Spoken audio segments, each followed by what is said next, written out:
Yeah, I think we can start. Hi everyone, thank you so much for joining us today.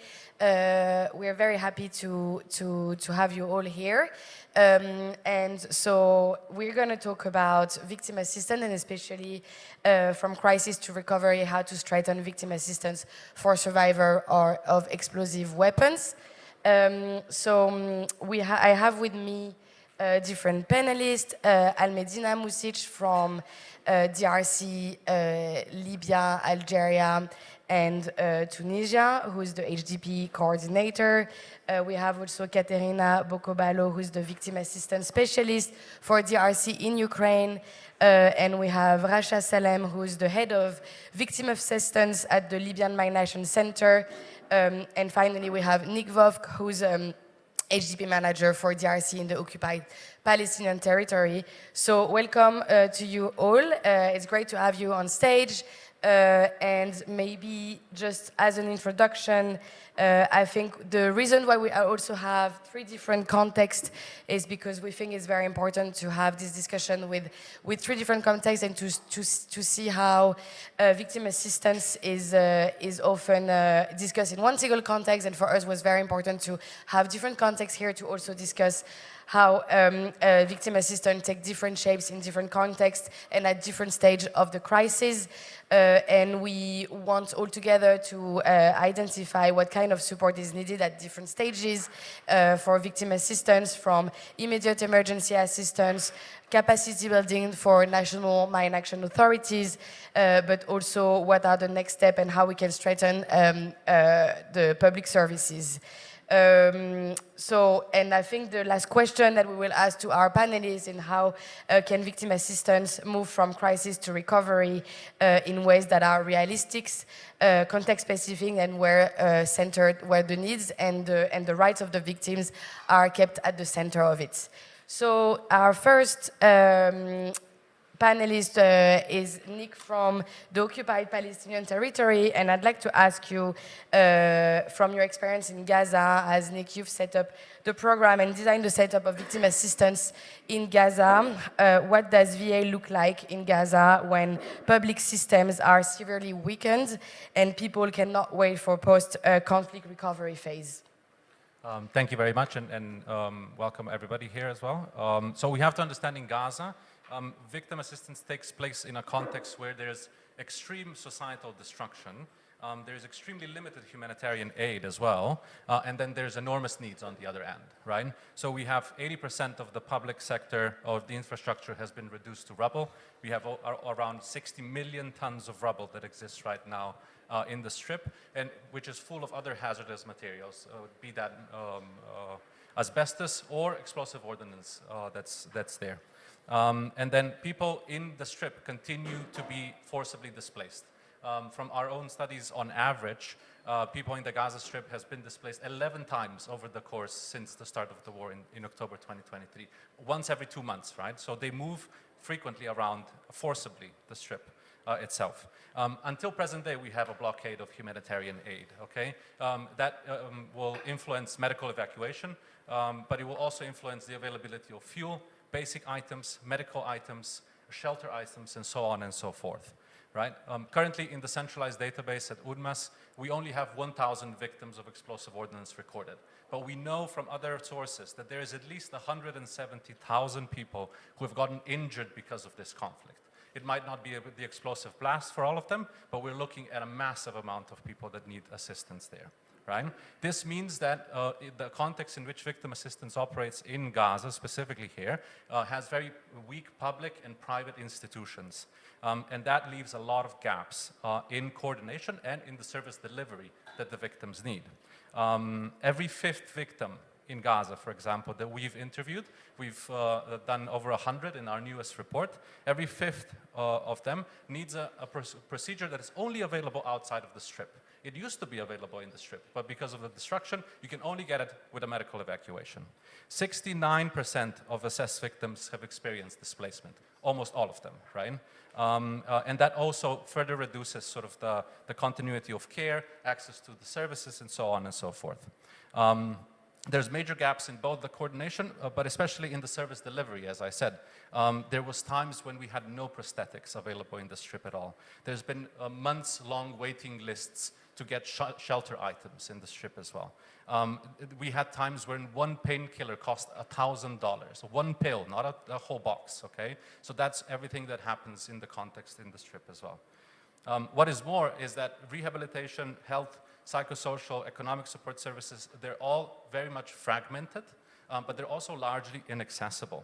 72% of the victims that we interviewed required assistance for at least 2 different sectors, right?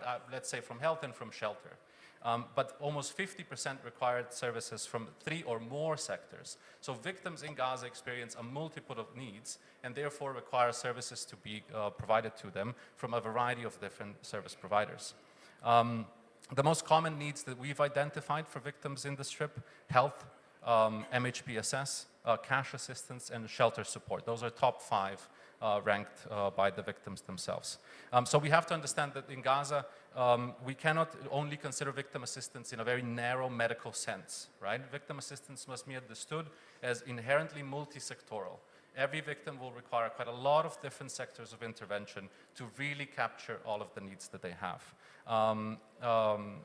But referral pathways nevertheless remained quite weak because of all of these things, and therefore victims face major barriers to accessing care and follow-up support. 90% of the victims that we've interviewed reported at least one obstacle accessing follow-up care, so almost all of them had at least one barrier that prevented them from receiving assistance. And they were overwhelmingly systemic barriers as well. We're talking about financial barriers, we're talking about physical barriers, transport-related barriers, informational, and so on and so forth. And so a lot of the victims did receive emergency medical care, because a lot of them also became victims at the very start of the conflict, where you still had quite a lot of infrastructure standing, but it is the follow-up and the restorative care that remains deeply insufficient in the Strip. For example, we have 70% of the victims that report ongoing pain, even after receiving emergency medical attention. We have 40% that still require rehabilitation, which is a lengthy process to go through. And then we have 26, every 4th victim requires further surgery, even if they've already received one. We've had instances where victims have received the surgery, but because of the low quality of medical assistance in the Strip, they actually have now complications from the surgery itself, not from the injury. And then we also see a huge psychological burden on the victims, and it is these needs that really require a lengthy period to get fulfilled. 70%, for example, fall within very moderate or very severe depressive symptoms. We have 25%, every 4th victim in the Strip reporting suicidal ideation. So psychological issues are massive there as well. And then finally, being injured in Gaza, it's not just a health shock to you, it's an economic shock. 88% of the people that we've interviewed lost their job, 90% of them lost their jobs. And 70% are unable to return to any kind of work because of the severe injuries that they have.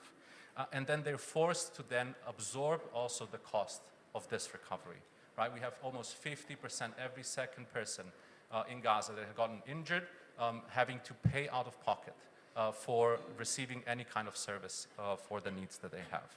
And so this is true for many emergencies in DRC's experience, is that victim assistance is being delivered in a very much prolonged emergency phase, rather than early, integrated, multi-sectoral, and sort of geared towards long-term recovery.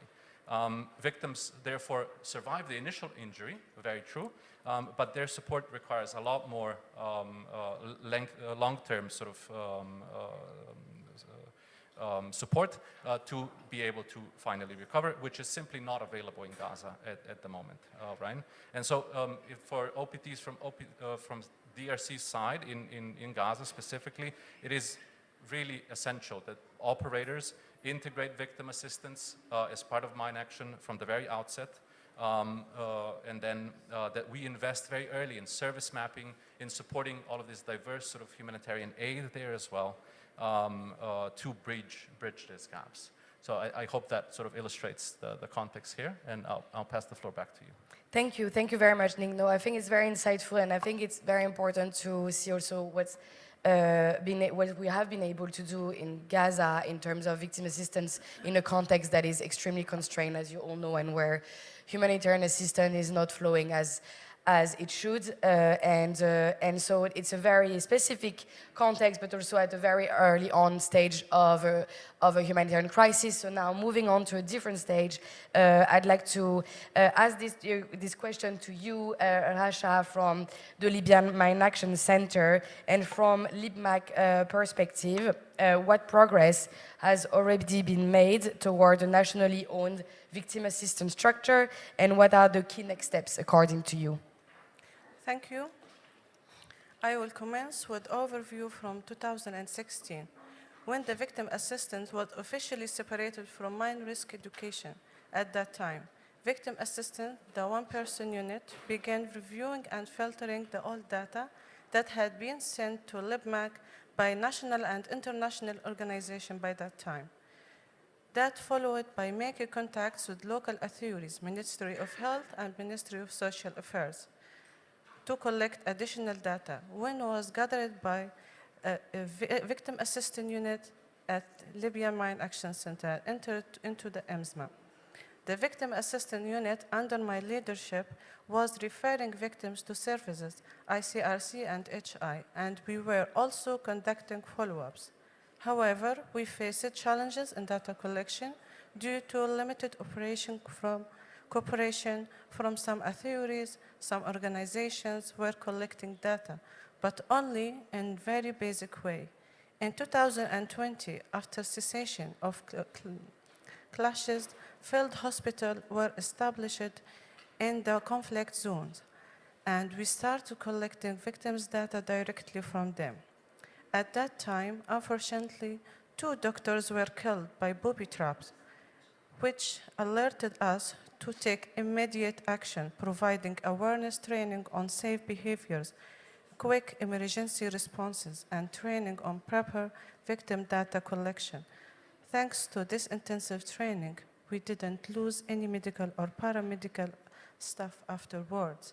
We successfully trained 68 personnel from different areas in Tripoli and Misrata, covering the full area and the area surrounded Sirte of operation.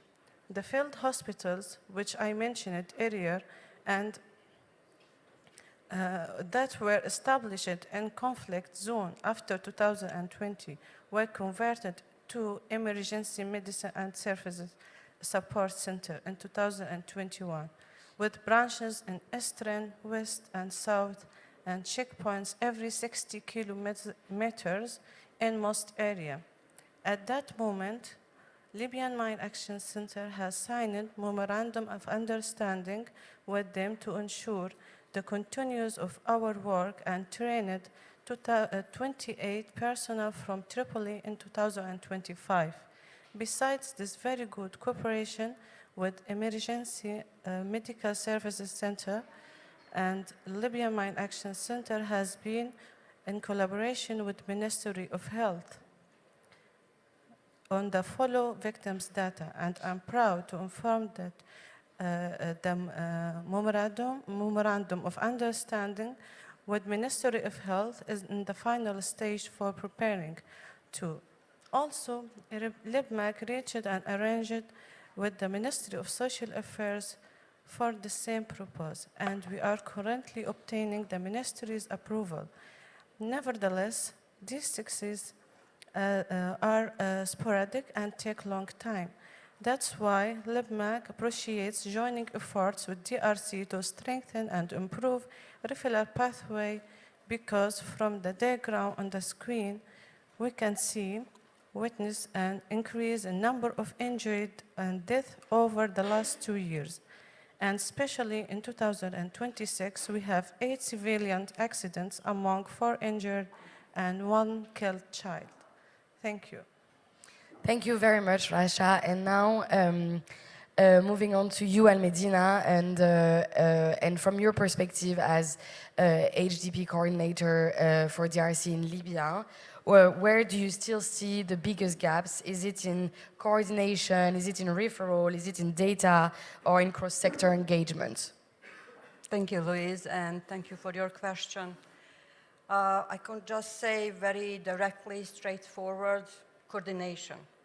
Then I would end my presentation and skip to the questions.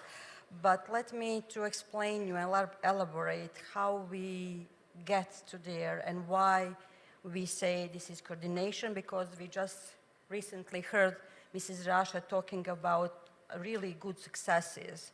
So first we needed to analyze each of these lists, what you topics you listed, because we think that each of these topics are essential for victim assistance. Victim assistance cannot exist without data, without referrals, without cross-sector engagement, and without coordination. This is sure. But we were looking rather to have what is correlation in between topics, and what is a connector that could merge each of these topics into one strong chain or a cycle. So if we start from the beginning, I think we can refer to Mrs. Rasha's presentation saying that data are the crucial one, or the starting points, essential for coordination. We believe that with no data, there is nothing to coordinate, of course.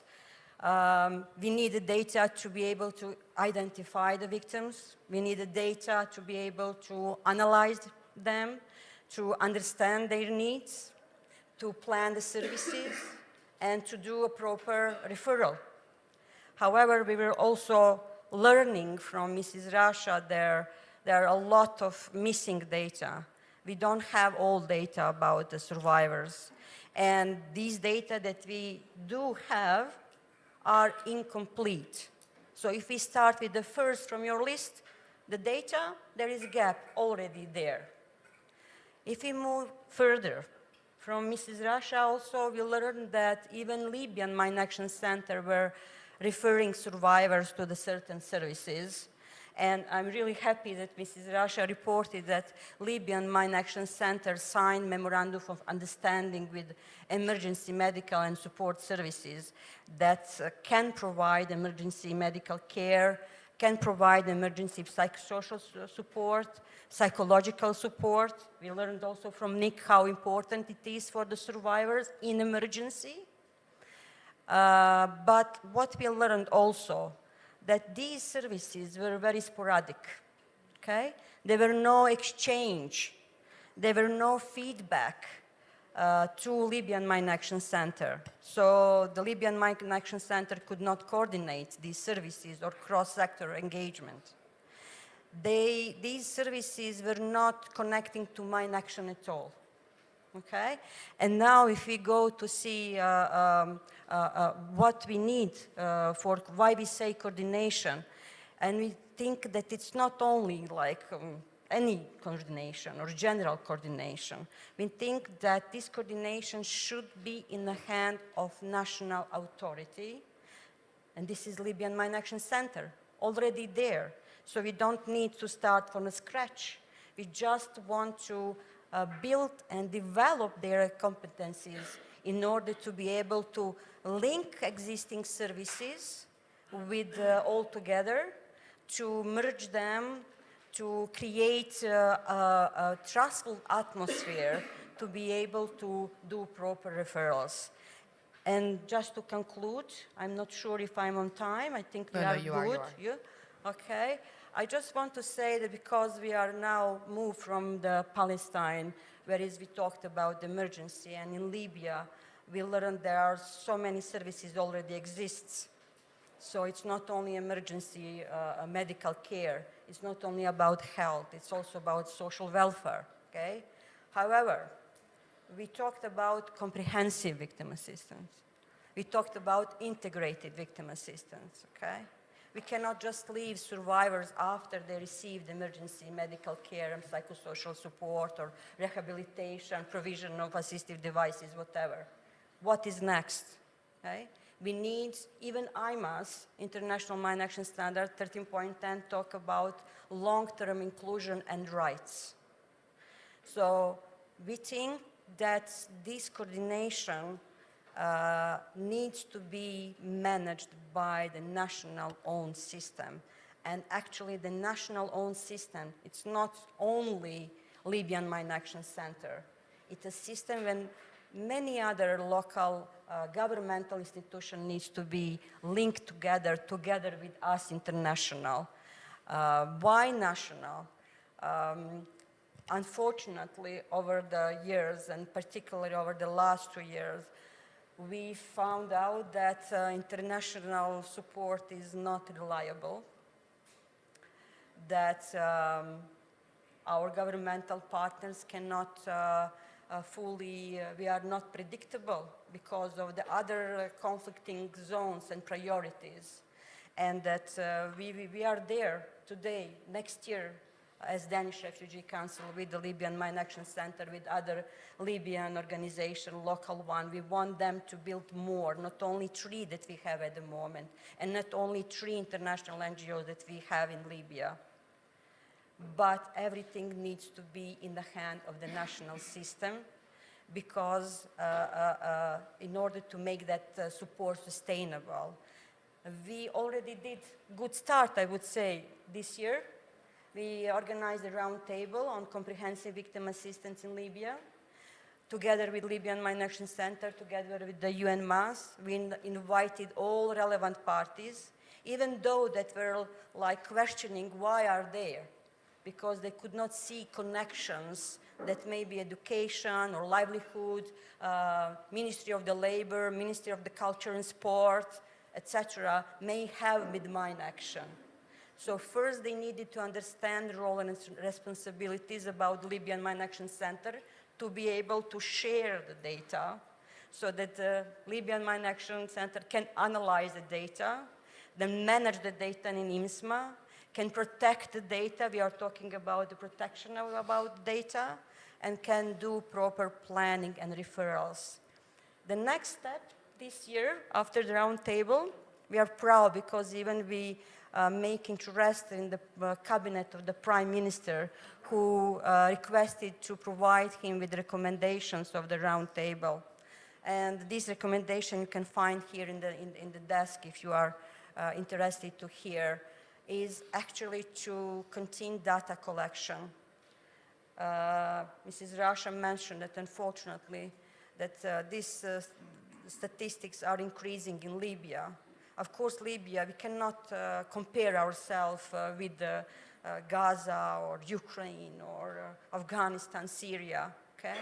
However, we have an increasing number of the mine victims and survivors over the last 2 years, particularly last year when we have the closures stand down for more than 6 months. And now when we are starting again, we had only this year 6 victims, 8 victims, you said, 8, 4 children. And that is why we really need to make that sustainable and to organize some tools, mechanism to keep this coordination running. I think this is why I started with the coordination. I will end with the coordination, but coordination managed by the national system. Thank you very much. Thank you for this comprehensive presentation. And I think, yeah, the key takeaways is around coordination, the necessity of still collecting data and supporting the national mine actions authorities to capacitate and ensure that the victims, after humanitarian support, receive also a more holistic approach that responds to the holistic needs that they have. Now moving on to Ukraine. Obviously, Ukraine shows a very different context where public victim assistance frameworks are much stronger. So, Katerina, how has that changed the role of humanitarian actors in victim assistance in Ukraine? Thank you, Louise. Thank you for this opportunity to be here today and share our experience in implementing victim assistance programs in Ukraine. And first of all, I think I should mention that conflict in Ukraine has been ongoing for more than 10 years, escalating with full-scale invasion in February 2022. And today, Ukraine is one of the most explosive ordnance contaminated countries in the world. More than 30% of the territory, which is almost 140,000 square kilometers, is still dangerous. And this high level of contamination, combined with the ongoing conflict, has a direct impact on the number of victims, which unfortunately continues to grow. According to the reports from the Office of the High Commissioner for Human Rights, since February 2022, more than 40 people have been killed and over 1,000 injured due to mines and explosive remnants of war. In addition, more than 15,000 people have been killed and over 42,000 injured as a result of shellings. And these are only confirmed cases, and the real numbers are likely higher. Moreover, reports show that the number of victims increases by at least 30% every year. This clearly shows us that victim assistance is not a short-term need and is just as necessary in 2026 as it was in 2022. Moreover, when we compare the needs of victims in 2022 and now, we see that they are not the same. And when we started implementing victim assistance programs, our main focus was on emergency response, because the state healthcare and social protection systems was extremely overloaded. And we often had to fill the gaps by providing cash assistance for medical treatments, transportation, rehabilitation, assistive devices, etc. In many cases, we replaced existing state mechanisms. But more than 4 years of active conflict have passed, and the state system has changed. Many services have become more stable and accessible now. Today, victims can receive a wider range of services free of charge, including medical care, diagnostics, rehabilitation, assistive devices, limb prosthetics, and more. And civilians who acquire a disability due to an incident with explosive ordnance can also receive a special legal status as persons with disabilities as a result of the war, which provides higher pensions and additional benefits. As these programs became more available and the state system stabilized, we realized that our approach also had to change.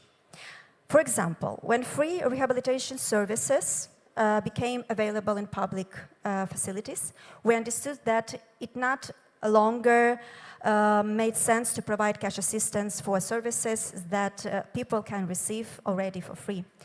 But this does not mean that the role of NGOs disappears. Instead, it evolves. And we still can support transportation to rehabilitation facilities, which is not covered by the state. Unfortunately, this is a very common situation in which survivors have to travel to other settlements, very often too far, to access basic services, as large numbers of critical infrastructure facilities have been destroyed, particularly in locations close to the front line. And we can also, in addition to the transportation, we can also pay for accommodation near rehabilitation centers when inpatient care is not available, often because facilities overloaded by military patients, which are prioritized now. And in this way, with transportation and accommodation, we ensure real access to rehabilitation services. And I need to say that this shift from emergency response to complementary support didn't happen overnight and wasn't based on one single strategy. It developed gradually, case by case. And field staff played a crucial role in this process. They constantly asked us where and how people can access state services, what documents were needed, and who were eligible.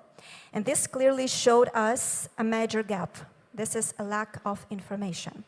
This gap was also confirmed by our recent research on stigma against people with disabilities and explosive ordnance victims.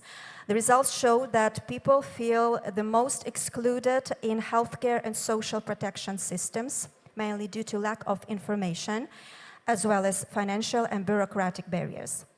Today, our role is not only to provide cash assistance, but first of all, to make sure that people have access to all the state support they are entitled to. We help them navigate the system, apply for services, and only then fill the remaining gaps. One example from our work I would like to share with you that took place in southern Ukraine. A man was injured on his own property due to a drone explosion. Because of severe brain injury, part of his skull was removed. And he had cognitive impairments, couldn't work and support his family. The reconstructive surgery was covered by a state system and provided free of charge, but it required a special medical implant, a plate, to replace the missing part of the skull. And we supported the victim to covering the cost of this medical implant that was very high, and the surgery was completed successfully. After that, the victim received psychological assistance from our specialist, and DRC, a legal team, helped him obtain the legal status of person with disability as a result of the war that offer higher pension. Only a few months later, the man was able to return to work and once again support his family. And today we have many similar cases. And it's exactly this approach, when we do not replace the state, but complement it, that made the transition from emergency response to complementary support possible.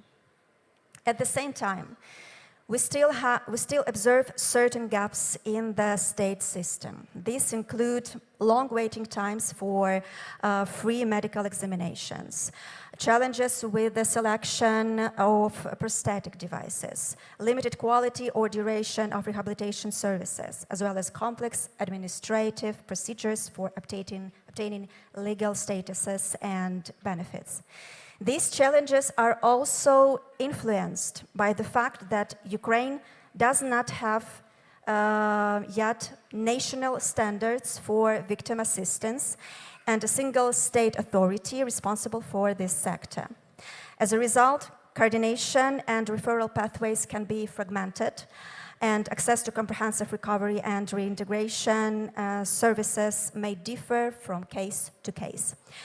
And in such situation, we are still required to complement or even duplicate state assistance to ensure continuity of support. However, strategically, we continue to move towards complementary support and the strengthening of national victim assistance mechanisms. The identified information gap encouraged us to create a single online resource for victims with information about all the services and all the types of assistance from the state and from the humanitarian organizations. Currently, we are in the process of handing this resource over to the state. And we also actively engage in advocacy efforts aimed at simplifying procedures for obtaining legal statuses and benefits, ensuring faster access to rehabilitation services, to assistive devices, and improving access to other critically important services. But most importantly, we continue to work with affected people. Complementary approach helps us to unblock access to state services, strengthen existing mechanisms, and provide comprehensive support. We truly believe that the most a system is used, the faster and more effectively it improves. In this context, two priorities for Ukraine clearly emerge. First, there is a need to advocate to the establishment of a single state authority responsible for victim assistance, which would help improve coordination, referrals, and responsibility across the sector.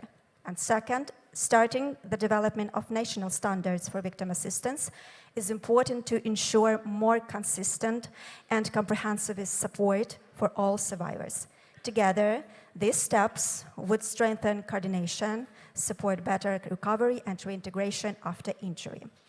So please wish us good luck with these two priorities, and thank you for your attention. Thank you very much, Katerina. Thank you all for sharing your experiences and your testimonies from the field. Also, I forgot to mention, but there are some reports that are available from DRC in Ukraine, DRC in Libya, and DRC in OPT. Please feel free at the end of the session to come and take some if you wish to. And now that we're moving towards the conclusion, and just before the session of question and answer, and I'd like to give some space for the Q&A session. So my understanding from this presentation is that obviously victim assistance requires different responses at different stages of a humanitarian response and of a crisis. But I'd like to ask this to our panelists: is how would you conclude this side event plus, in your opinion, and what would you like to say or to share, or one lesson you'd like to share with the policymakers or the donors from your context as a key takeaways, and how would you qualify it in very, very short words? What is victim assistance in your context, and what is the biggest need you have at the moment? Maybe Nick, I can pass on to you. Yeah, thank you very much. Look, at the onset of armed emergencies, I think our community, the Mind Action community, struggles primarily to be understood as a Category 1 emergency response, okay? We're almost always pushed forward down the line, being considered somewhat as a post-conflict type of an activity. Victims of explosive weapons don't have the privilege of waiting for that time, okay? And so our recommendations from a number of emergencies where we've set up victim assistance, it's that it's taken seriously and put in place from day one. And it is not just there in a centralized database, which is usually the first step, and fair enough, the important first step, but that nothing else comes after it. It has to be integrated with the services the victims provide. And IMAS 13 is very clear, and most needs will be covered if you look into that, but it has to go beyond just putting together a centralized database and leaving the victims there purely as data points. So that would be from my side, from Gaza specifically. Thank you. From Libya, maybe? From Libya, in this transitioning context, we can say that where emergency response is already there, strong, at the place, we think that the victim assistance works best if the sectors are connected and if responsibilities are shared. I think where these cross-sector engagement and shared responsibilities managed and coordinated by the national system, where we will all work together on the standardized referral mechanism and pathways in order to move from isolated services into very well, good, functional system that will ensure sustainable and long-term support for the survivors and their families. And maybe Rasha, you want to add something? Yeah? Sure. Thank you, Medina.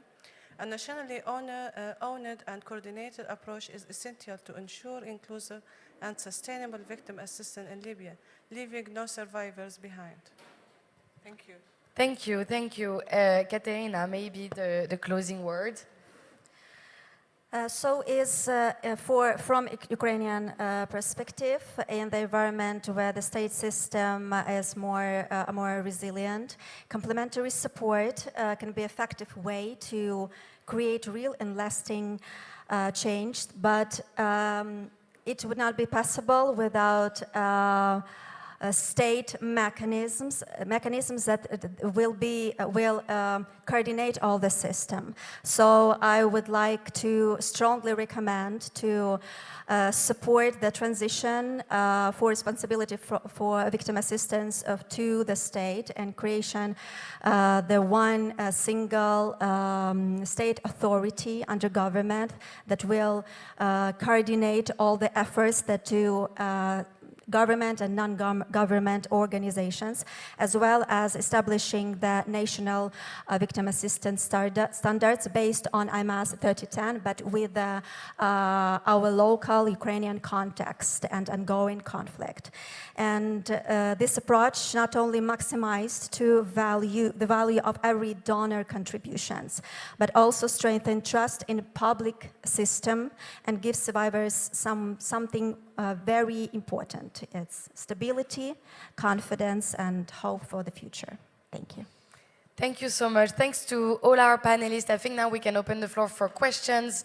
Please raise your hands if you have any question, and may I ask you to quickly say who you work for and what's your name, and if you have any questions that are specifically directed to any of the panelists, you can also specify it. Yes. Hello, my name is Narmina Strishanets, Senior Conflict and Humanitarian Advisor with Save the Children. I thank you very much for your great presentations. I would like to point out a little bit specifics about victim assistance for children in conflict and the impact of blast injuries on children specifically, where Save the Children works on this theme. So basically, in 2024, civilians made up 90% of all recorded landmine casualties where their status was known, and 46% of them are children. So every second casualty caused by landmines or unexploded ordnance is a child. And if we take generally not only landmines but explosive weapons as a whole, we know that in 5 years' time, the last 5 years, over 50,000 children were killed or injured, and 60%, and the last year was even, the last recorded 2024 was even more severe, it was 70% were children, were caused by explosive weapons. So why is it so? Because children are more vulnerable physiologically and psychologically. Of course, they are closer, the smaller a child is, the higher is risk of receiving life-altering injury or losing a lot of blood. Children under 7 are twice as likely to get head and brain injury. So how do we actually assess that? And explosive weapons can be obviously different, but in some contexts, that is specifically landmine problem. In Afghanistan, for example, the most recent data shows that a child dies every day from a landmine or explosion of explosive remnants of war. And generally, 70% of all landmine casualties are children. In Yemen, every second child casualty is caused by landmines. In Gaza, we have recorded again in 2025 over 40,000 children being injured.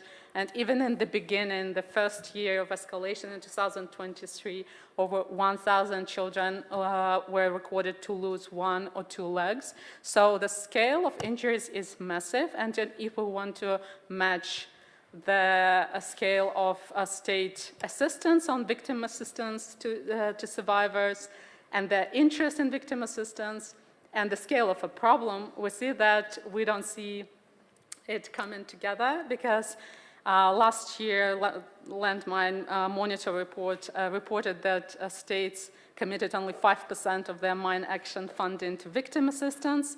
Some of the most affected countries haven't received any direct victim assistance at all. And that is basically shows that the priorities are not exactly there, and the victim assistance funding is decreasing, because if we can compare the funding for 2024 and 2023, it is 23% lower. So we see that the scale of injuries, and specifically for the most vulnerable, including children in conflict, is unmatched, but the funding for victim assistance is decreasing, which is a problem.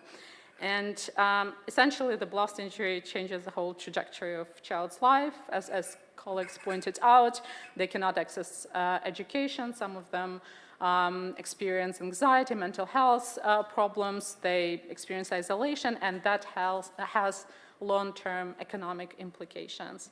So, and demographic generally, social implications. So how exactly some of the solutions that could be assessed by states, I guess, and civil society generally, all the Mine Action community.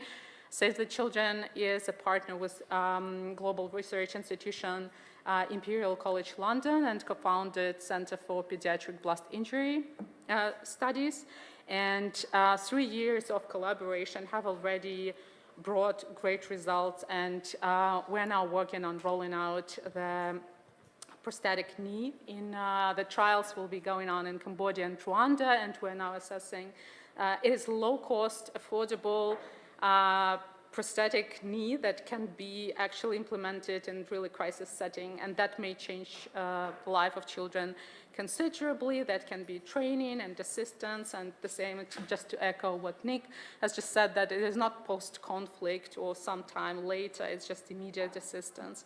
And we have also, Save the Children Ventures invested into the partnership with Emparo Prosthetics, which is an innovative enterprise that has now suggested that direct fit prosthetic socket, and it can be delivered immediately, and it can be remolded up to 5 times, so lowering the cost of a prosthetic.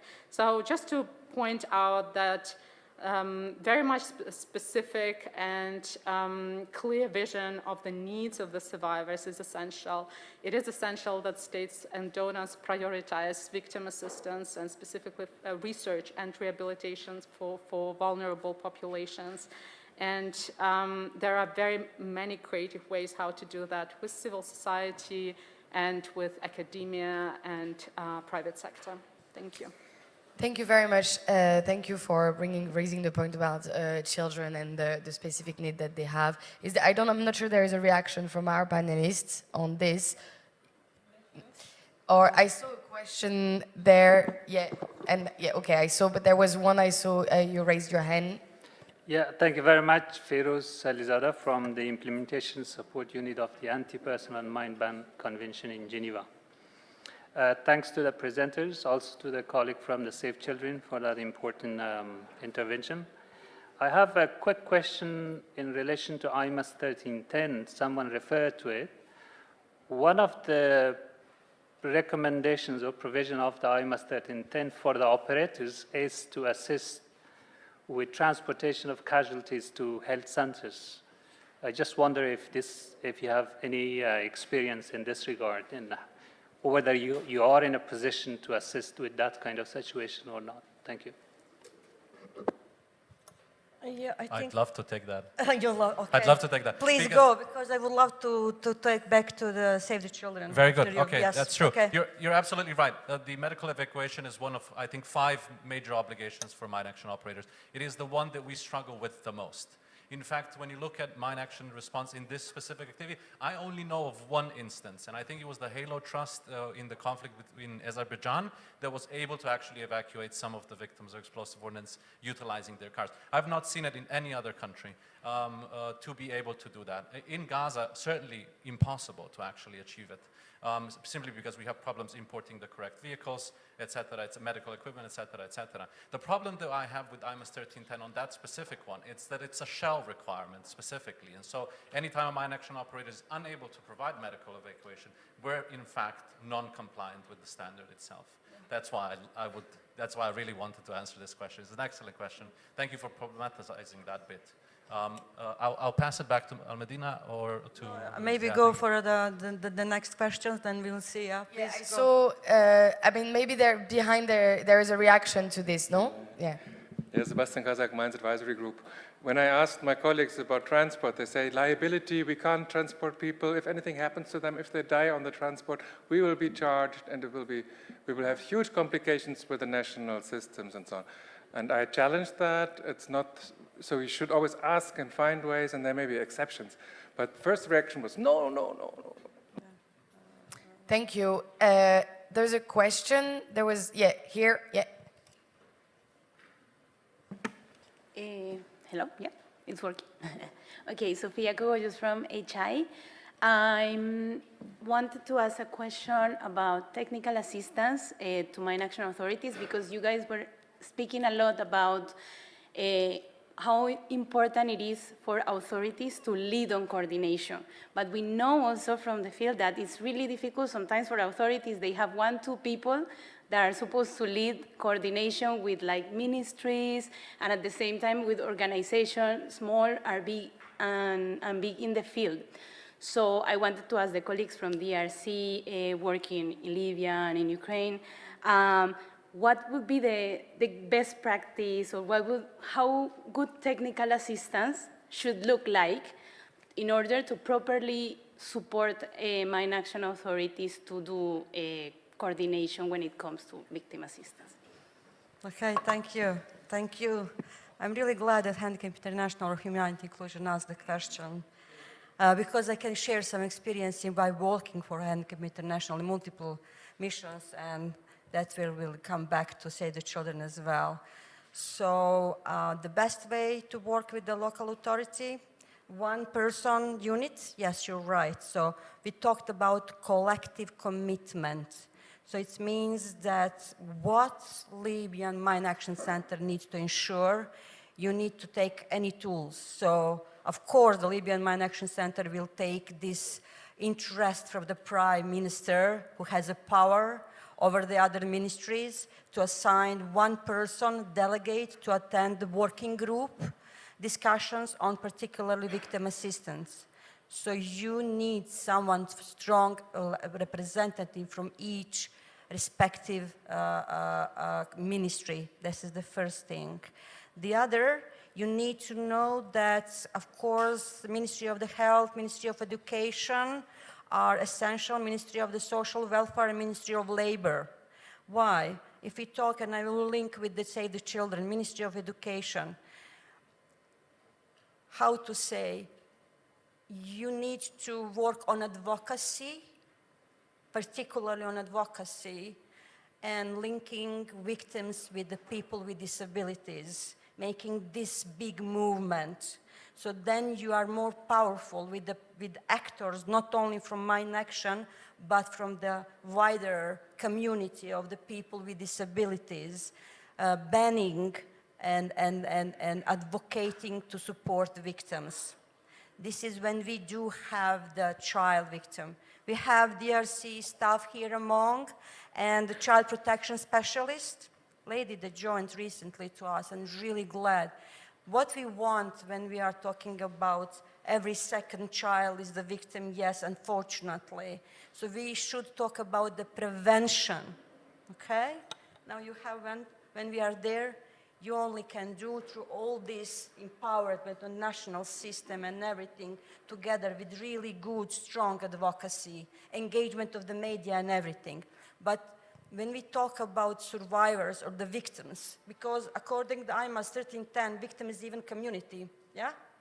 It's not only the one single person or child injured, it's the family, it's the community itself. So for the children particularly, we should be focusing on prevention, okay? And there are some very good examples with HI in Bosnia and Herzegovina, country that I come from. In Thailand, when we were doing also with HI for the Burmese refugees across the border, okay? What we would do in Ukraine also, we tried to integrate, and Nick was there also, yeah, the long experience, huh? So what we tried is to integrate risk education into official school curricula, okay? The children are so curious, but you need to take psychology. We were talking about psychosocial support, psychological support. With the kids, you also talk about the psychosocial support, huh? Curiosity. You need always to put in front of their eyes. They are so visual. They want to touch. All these, you know, watch your step and everything. So integrate at least one subject or as a part of the general subjects every month, depending on the quarterly basis, depending on which level of the contamination we are talking and how far they are to these risks. to integrate risk into the education, into curricula. This is my answer for prevention, and this is my answer for the children if you have already survivors there. Thank you. Yeah, maybe very quickly, because I think there is one last question and then we have 3 minutes left. Very quickly, I would like to share some experience about communication with government and technical support. I'm not sure that it's the best practice, but we just started. In the end of 2024, we developed a national action plan that included all the steps that should be needed for victims, starting from the emergency medical care to the reintegration and re-education. And now, just in March, it was included in National Mine Action Strategy of Ukraine, and the coordinating authority was entitled Ministry of Social Policy. So we are going through our Victim Assistance Working Group when we are co-chairs with HI. Actually, we are going to close communicate with the Ministry of Social Policy and to coordinate them, like to help them contribute for implementing this national action plan. So we don't know now how it will work, but we will do our best. Thank you. I saw you had a question. No, you did no. Yeah, and then also after just this one, and so we take the two together, and then we close. We can close. I'm Nigel Elway. I'm director of the Revive campaign. I'm also an advisor in the UK Parliament on the impact of explosive weapons. You've all spoken about certain dysfunction amongst government agencies and support. My experience in the UK Parliament is that mine action is a very easy message to sell. Long-term victim assistance isn't. So I would appreciate your thoughts on how to make long-term victim assistance an easier message to sell to parliamentarians who have a very short-sighted view of the issue. Sure. Yeah, can someone keep this in mind and then answer? And then the last question at the back. Thank you for giving me the floor. My name is Elke Hottentot. I work with Humanity and Inclusion. I was involved in the development of IMAS 1310. And I just wanted to speak back to this Shell obligation on the provision of emergency medical transport. I think it's really important to remember that should be done in coordination with the health authorities. So it's in the absence of emergency medical transport that we should make available our medics that are there working in areas of operation, also another limiting factor to help save somebody's life. Now, we tried very, very hard with the IMAS, or in the IMAS working group, to expand this commitment, this obligation, even beyond life-threatening injuries to life-threatening conditions. Because as you all know, in the areas in which we work, pregnant women's life are often at risk at the time of birth. And so we felt that the notion of life-threatening injuries was even a limiting one, and we should expand it to conditions, which is the standard that HI has accepted for itself. So, for example, when we were working in the northern part of Laos, in Houamphanh province, we came across a woman pregnant with twins, whose life, as well as that of her children, would have ended if we didn't use our vehicle to get her to the nearest healthcare center. We always do this in coordination with and under the guidance of and under the responsibility of the Ministry of Health. So I think it's really important to interpret that particular obligation to the letter. You don't do this on your own, you do this in coordination with, you only do this in the areas in which you operate, and it's a moral imperative not to let somebody pass away when you have the resources on hand to save somebody's life. Thank you. That was just my quick contribution on the history of how we got there. Thank you very much. Thank you. Okay. Someone can answer the question on how to address long-term recovery to politicians that have no time? Parliamentarians, okay. I can try, maybe. I used to say that that humanitarian mine action should be cross-cutting topic for everything. We worked, and particularly in development, maybe it's more close to your question, that in the countries where the mines are still there and you are having the government growing up, want to invest, you know. The big corporations and sometimes even the national strategy, development strategies, are not taking into consideration that building the bridge, building the road, making connection, infrastructure, in one momentum, in one area, might face problem with the contaminated land. So we used to do, in our experience, teaching that particularly in the countries who are contaminated, even national development strategies should take the mine action into consideration to check whether it's safe or not safe. However, then you can merge that with employment rates, with the well-being of the youths, of the civic space, with also the number of the sports and leisure activities.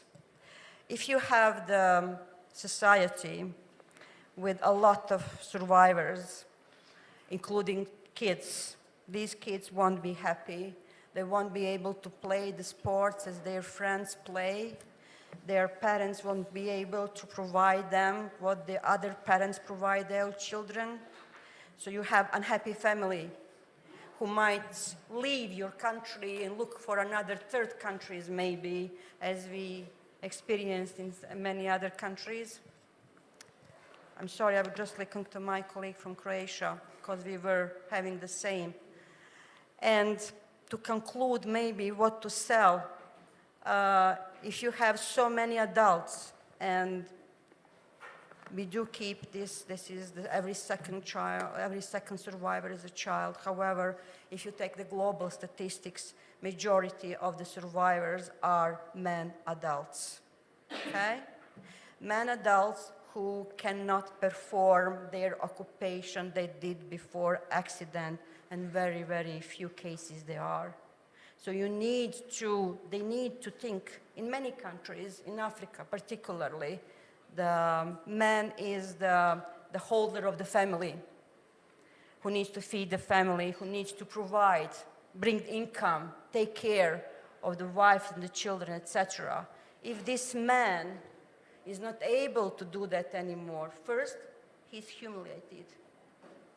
Second, we had how many suicides are there because of that. You will have a big percentage of unemployment, which cannot bring the taxes to the government, GDP, etc., etc., etc., etc. So everything can be related with the mines, from the starting point to the end, and every single sphere of our life and our society, I would say. I will finish here because I know that we are over, but if you are more than willing to hear more, we can meet aside over the coffee or whatever. I will be pleased and happy to share my experiences with you. Thank you. Thank you so much. Thank you for ending on this note, Almedina. Thank you everyone. Thank you for attending. Thank you for joining us. Yeah.